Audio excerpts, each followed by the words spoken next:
High scorpion বন্ধুরা, আমি চলে এসেছি একটা নতুন রিডিং নিয়ে আমার অমৃত সন্ধানের চ্যানেলে।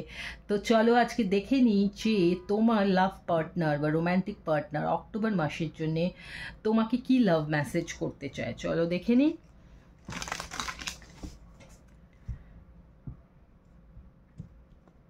তো প্রথম মেসেজটা হলো শ্যাডো সাইড, রেসপন্সিবিলিটিস, সোল টাই।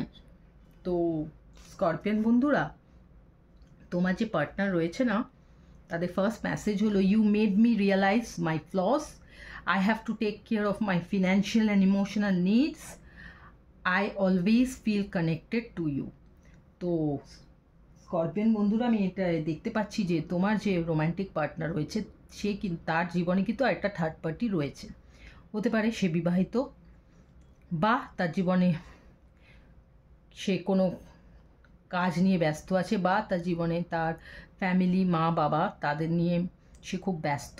শুধু ব্যস্ত নয়, মানে তাকে অনেক রেসপন্সিবিলিটিস তাদের জন্য পে করতে হয়, এবং সেই কারণেই সে তোমাকে সময় দিতে পারছে না। কিন্তু তার মন কিন্তু তোমার সঙ্গে বাঁধা। তুমি কিন্তু নিশ্চয়ই ফিল করবে যে তোমার সঙ্গে তার একটা সোল কানেকশন রয়েছে। তুমি যখন তার কথা চিন্তা করো, সেও তোমার কথা তখন চিন্তা করে। এই ফিলটা তোমরা দুজনের জন্য এই অ্যাট্রাকশনটা ফিল করো।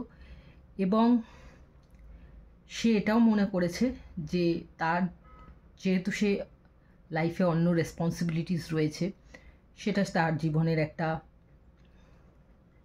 ফ্লস, দোষ, যে সেই রিলেশনশিপটাই পুরোপুরি সে নিজেকে উজাড় করতে পারছে না, এবং সে সেটা রিয়েলাইজ করে, সে বোঝে সেই ব্যাপারটা। কিন্তু তা সত্ত্বেও সে সেটা থেকে বেরিয়ে আসতে পারছে না বা পারবে না।